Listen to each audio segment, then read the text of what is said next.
ये कथा आप मुझे भी सुना देते। भगवान महादेव कहते कि देवी, इस कथा के लिए स्थान एकाग्र चाहिए, जहाँ कोल किलोल होता। यहाँ बड़ा शोर हो रहा है, ऐसे समय में कथा नहीं हो सकती। माता पार्वती ने एक होकर दृष्टि डाली कि जितने भी पशु पंछी कैलाश पर्वत पर थे सब स्थान को छोड़कर के चले गए। यहीं पर एक सुख पंछी और पक्षिणी थी जो यहाँ से भागे अपने स्थान को छोड़कर। इनका एक अंडा रखा हुआ था घोंसले में, वो पंख से अंडा नीचे गिर गया। अब अंडा ऊपर से नीचे गिरेगा तो क्या होगा? टूट गया, बिखर गया।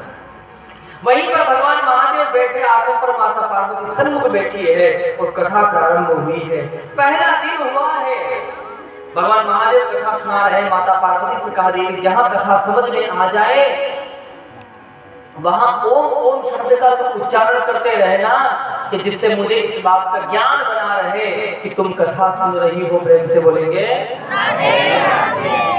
हेलो। ईमानदारी से सब बोले हो? हाँ? एक बार और फिर ईमानदारी से बोलिएगा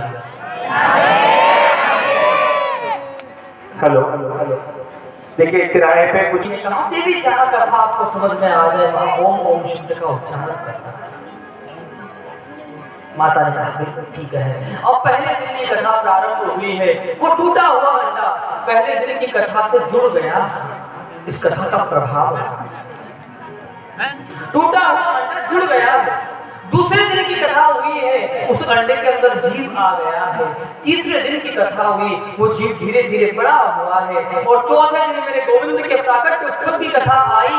गोविंद के जन्मोत्सव की कथा सुनकर के उससे रहा नहीं गया, अंडे को तोड़ करके बाहर निकल आया। पांचवें दिन की कथा उसने बड़े प्रेम से सुनी और छठवें दिन की कथा बड़े भाव से गोविंद की कथा सुन रहा था। और कथा में प्रसंग अब वो महादेव वर्णन कर रहे हैं माता पार्वती को कि भगवान श्री गोविंद उपदेश दे रहे हैं। दो चरित्र की कथा का वर्णन आया है, विदुर दो संवाद प्रसंग आया है, जहां ज्ञान की भूमिका आई कि माता पार्वती को नींद लगी। कथा ऐसे नहीं हो रही थी कि आज 3 घंटे हो गए 7 से 10, कल फिर 7 से 10 होगी, परसों फिर 7 से 10 होगी, ऐसा नहीं। यहाँ तो कथा हो रही थी कि 10 बजे कथा विश्राम हो, 10:01 से अगले दिन की कथा प्रारंभ हो जाएगी। अखंड कथा, ज्ञान गंगा अखंड कर रहे हैं।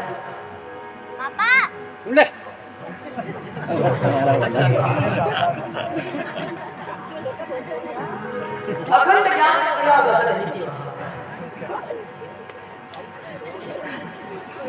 भगवान महादेव कथा वर्णन कर रहे हैं, लेकिन ज्ञान की कथा आई तो माता पार्वती की नींद लग गई।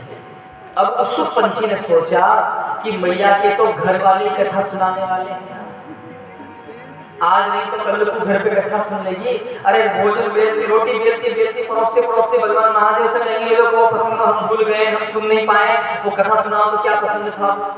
तो भगवान महादेव भोजन करते करते प्रसंग सुना देंगे, लेकिन मैं कब कथा सुनूंगा और वो भी महादेव के मुख से, ये अवसर मुझे कब मिलेगा।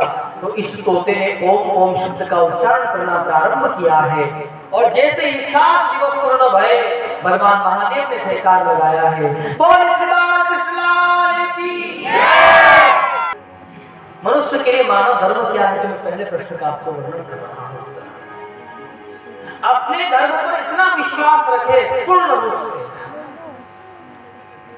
दूसरे की कभी आलोचना नहीं करे, किसी की निंदा न करे, लेकिन अपने धर्म पर विश्वास रख करके पूर्ण समर्पण के साथ अपने धर्म का पालन करे।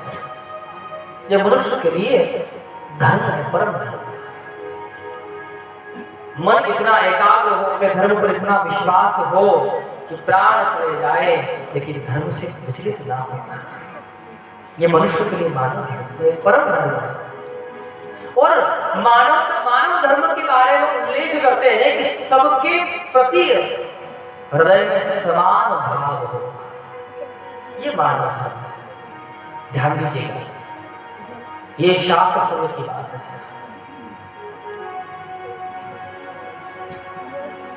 लेकिन इसमें थोड़ा सा बदलाव भी है। अपने धर्म की रक्षा के लिए अगर कभी अहित भी करना पड़े ना तो उसमें भी संकोच न करना चाहिए। हित का अर्थ होता है केवल अपना ही, और अहित का अर्थ होता है पहले हमारा धर्म इतना अलौकिक धर्म है कि पहली बात तो किसी को छेड़ता भी नहीं है, सबको क्षमादान प्रदान करता है, ऐसा हमारा धर्म है। और जब हमारा धर्म या हमारे धर्म के उपासक जब क्रोधित हो जाते हैं तो फिर किसी को माफ भी नहीं करते हैं।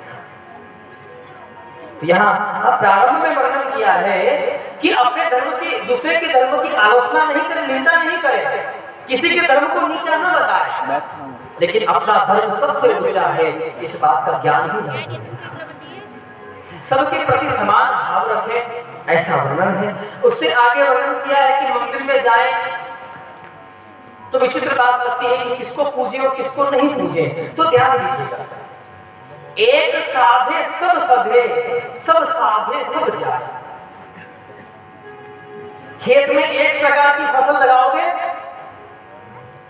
तो फसल को संभालने में सुविधा रहेगी, लागत जब बेचने के लिए जाओगे तो समाधान करने में भी सुविधा रहेगी, और 50 प्रकार की फसल लगाओगे खेत में तो एक भी नहीं समेट पाओगे। इसलिए कहने का तात्पर्य यह है कि एक भगवान को अपना इष्ट बना ले, एक देवता को इष्ट बना ले, चाहे वो राम हो, कृष्ण हो, माँ भगवती अंबिका हो, हनुमान जी हो, भैरव बाबा हो, किसी एक को इष्ट बना ले, सबको माथा टेके, सबको प्रणाम करे, लेकिन इष्ट इतना मजबूत रखे कि अगर हमारा इष्ट गोविंद है तो राम जी के दर्शन करते समय भी हमको गोविंद के दर्शन हो जाए, ऐसा इष्ट प्रभावशाली होना चाहिए। प्रेम से बोलेंगे ऐसा वर्णन किया है। पूजे सबको लेकिन विश्वास एक में रखे। और आगे वर्णन करते हैं कि भगवान अजन्मा है तो दशरथ के बेटा राम कैसे हो, थोड़ा समझिएगा। वेद ने कहा है कि भगवान अजन्मा है तो सत्य बात है, भगवान का कभी जन्म नहीं होता है, भगवान का तो प्राकट्य होता है। और अगर भगवान का जन्म होता तो तुलसी बाबा लिख रहे हैं राम कथा में, भय प्रगट कृपाला दीन दयाला कौसल्या हितकारी। वर्णन कर रहे हैं कि महाराज यहाँ पर ये नहीं कहा कि प्रभु का जन्म हुआ है, वर्णन किया है कि भय प्रगट कृपाला, भगवान का प्राकट्य हुआ है। इसलिए वेद ने कहा है वो भी सत्य है, इसमें कोई संदेह की बात नहीं है। यहाँ मुख्य रूप से भगवान के 24 अवतार की कथा का उल्लेख किया है। सो ये प्रश्न में आपको विस्तार से और आगे कल श्रवण करवाऊंगा। यहाँ से आगे वर्णन करते हैं कि व्यास जी महाराज के पुत्रों के बारे में उल्लेख है कि व्यास जी महाराज के वंश में आगे सुखदेव जी महाराज इन्हीं के वंश में वर्णन करते हैं कि व्यास जी महाराज को मन में बड़ा दुख हुआ है। जब ये वन में चले गए, व्यास जी सोच रहे हैं मैं क्या करूं, मैंने एक वेद से 4 वेद बनाए, 4 वेद से 6 शास्त्र बनाए, लेकिन मन में मुझे शांति नहीं मिली। 6 शास्त्र से मैंने 17 पुराण में बनाए हैं, लेकिन मन में शांति नहीं मिल पाई। अब यहाँ पर व्यास जी महाराज बड़े अनमने भाव से बैठे हैं, बड़े उदास बैठे हुए थे कि इसी समय में यहाँ पर नारद जी महाराज का पधार होता है। नारद जी का स्वागत किया है व्यास जी ने, और नारद जी का स्वागत करके व्यास जी ने पूछा कि नारद जी ने पूछा व्यास जी से कि महाराज बड़े दुखी लग रहे हो, क्या बात है? तो व्यास जी ने अपने सारी कथा सुनाई कि महाराज क्या करते हैं। एक पुत्र हुआ, वो भी सब कुछ छोड़ करके मन में चला गया है, मन बड़ा एकाग्र नहीं हो पा रहा है, मन बड़ा अशांत है महाराज। तो नारद जी महाराज कहते हैं व्यास जी से कि महाराज आपने सब कुछ किया है, लेकिन मेरे गोविंद की भक्ति का प्रतिपादन नहीं किया, आप मेरे गोविंद की भक्ति का लेखन कीजिए। तो व्यास जी ने कहा महाराज मेरी वृद्ध अवस्था हो गई है, आंखों से दिखाई कम देता है, अब पेन पकड़ने का सामर्थ्य नहीं रहा है मेरा। एक प्रश्न मेरे सामने आया था